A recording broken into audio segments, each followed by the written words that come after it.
You wake up at 6 a.m. and return home long after the streetlights have hummed to life. Yet, your bank balance barely sustains your existence. Society praises hard work. But in reality, raw effort without strategy is often a mirage, designed to keep you spinning in place. The root of this paradox lies in a concept few notice: time inflation. We often fear monetary inflation, but time inflation is what truly destroys the working class. A decade ago, 8 hours of labor could sustain a family and leave room for savings. Today, due to the skyrocketing costs of housing, healthcare, and education, the real value of an hour has been diluted to the extreme. To maintain the same lifestyle, you are forced to sell more of your time, working extra shifts or side gigs, making your time cheap in the eyes of the market, yet critically scarce for yourself to reinvest. Bitterly put, you are trading a finite resource, your life, for something that can be printed infinitely: currency. In a game where the exchange rate is rigged for the printers. So why do we keep selling our life force this way? The answer is the illusion of effort. This is a psychological state where we use physical exhaustion to soothe the fear of our own intellectual inadequacy. Many choose grueling manual labor because it feels easier than sitting down to think. Learning a difficult new skill, or facing business risks. Working 12 hours a day provides a false sense of security that I've tried my best, offering a perfect excuse to blame fate instead of looking at our strategic laziness. This effort is often fragmented and non-cumulative. Like running fast on a hamster wheel, you sweat a lot, but your starting and ending points are the same. This misguided effort leads to a state modern society deifies: the busyness delusion. We mistake activity for accomplishment, spending the day tackling urgent but unimportant tasks like bills or daily fires, while ignoring the important but non-urgent work like building systems or learning finance. When your mind is saturated with busyness, you inadvertently close the door to market observation and life-changing opportunities. The elites need you busy. A person who is always occupied has no time to question the system or find the exit. Busyness without leverage is simply a modern form of slavery labeled as hustling. But the system's exploitation doesn't just steal your time externally, it infiltrates your most important processor, your brain. Poverty isn't just a financial state, it's a virus that attacks your neural structure. Science proves that financial pressure occupies a massive amount of cognitive resources, making people literally less sharp when they are struggling. This begins with the depletion of cognitive bandwidth. Think of your brain as a computer. Bandwidth is the RAM used for everything from logic to emotional control. Someone in poverty must use a huge portion of this RAM to run background worries. How do I pay rent? What if the kids get sick? These thoughts run 24/7, stifling the ability to think creatively. A famous study showed that financial stress can drop a person's IQ by 13 points, the equivalent of losing a full night's sleep. Poverty doesn't always stem from low intelligence, rather, poverty is stealing human intelligence every single day.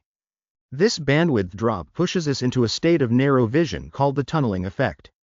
When you are in scarcity, your vision narrows as if looking through a tunnel. You only see today's hunger and completely forget the 5-year plan. In this state, we easily make decisions that offer immediate relief but cause long-term harm, like taking high-interest loans to pay old debt.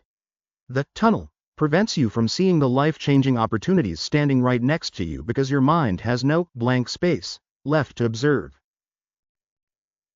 The final result of this process is decision fatigue. Every small choice drains willpower. For the poor, they must fight a mental battle with every single expense.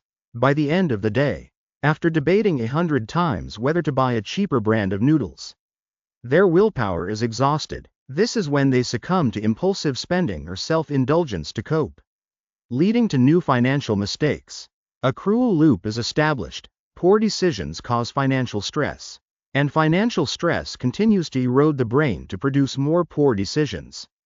The elites don't need guns to rule, they use interest rates, inflation, and media to set up a game where you are the one topping up their wealth.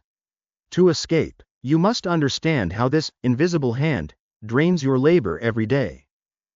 The first lethal point of this system is the Cantillon Effect. Money is never distributed evenly when printed. Instead, it flows into the pockets of those closest to the source, banks and corporations, before prices rise. The elites use this fresh money to buy assets like real estate or stocks while prices are still low. By the time that money trickles down to you as wages, inflation has already spiked the cost of living. In reality, the value of the money in your hand is being sucked out to transfer wealth to those at the top of the supply chain. This is why the rich get richer during every printing crisis. Beyond controlling the flow of money, they own the very ecosystem you live in. The elites own both the company where you work and the brands where you spend. They buy your labor at wholesale wages, then use media algorithms to shape your desires, convincing you that you need that car or luxury apartment to be happy.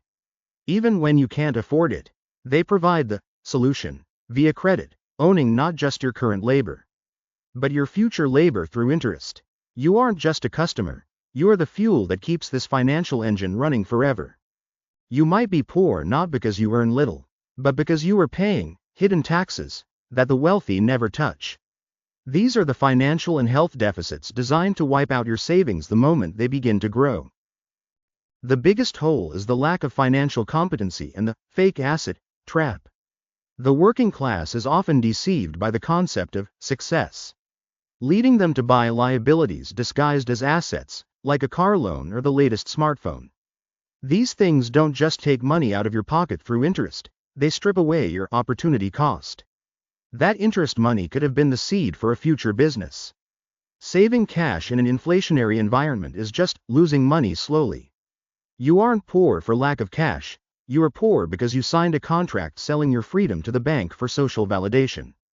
Even scarier than financial deficit is the health deficit, a ticking time bomb. Laborers often exhaust their bodies for short-term income, leading to irreparable deficits later.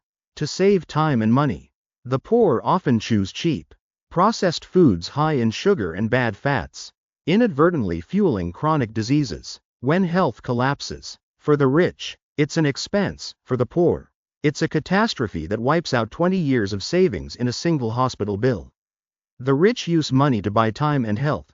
The poor are selling both for pennies that will never be enough.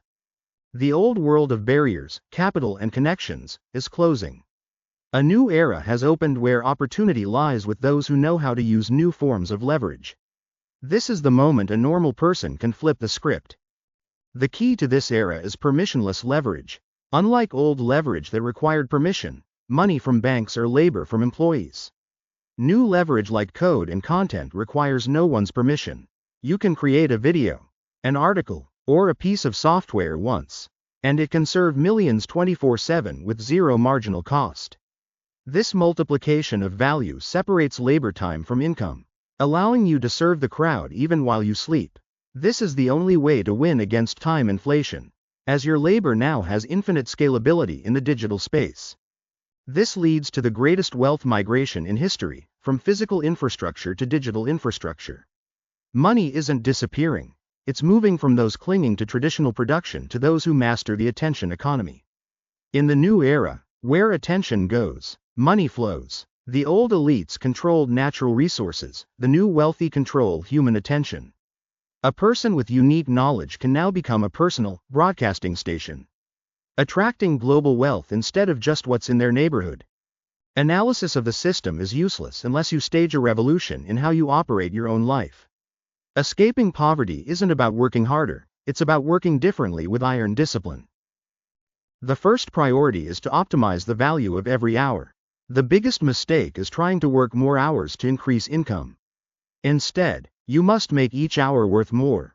Focus on high-income skills that machines cannot easily replace: negotiation, systems management, or deep technical expertise. To escape, you must upgrade both the value you create and the number of people you serve. If you only sell labor to one boss, your value is capped at one. Stop selling time and start selling results. Simultaneously, you must be absolutely vigilant against the middle-class trap. As soon as income rises, the lifestyle inflation trap appears. Temptations to upgrade your phone, car, or dining habits to look successful. Execute the stealth tactic. Live like you're poor while earning like you're rich for at least 3 to 5 years. That massive gap isn't for passive saving. It's your financial weapon to pour into digital leverage and income-generating assets. Don't play the role of a successful person when your foundation is weak. That is just upgrading the quality of your own cage. This revolution requires iron discipline with liabilities and a zero-debt mindset. Treat consumer debt like credit cards or installments as the enemy of freedom. Every dollar of interest you pay is a brick in the elite's mansion. Be extreme in classifying your cash flow. Only spend on things that bring money back into your pocket: professional tools or high-value training. If an item doesn't make you money or save you time, it is financial trash. Every dollar you keep is a loyal employee working for your future freedom. Finally, perform a mindset migration by expanding your network. You are the average of the 5 people you spend the most time with. If you stay with those who only complain, your brain will be locked in that frequency. Leave toxic circles and find those running faster than you. A single piece of advice from someone who has already escaped is worth 10 years of stumbling in the dark. Correct your processor to see the opportunities you once were blind to. Poverty might be a temporary state, but a poverty mindset is a life sentence you pass on yourself. Do you choose to break it today and master the game, or let it be the legacy you leave behind? The choice has always been yours.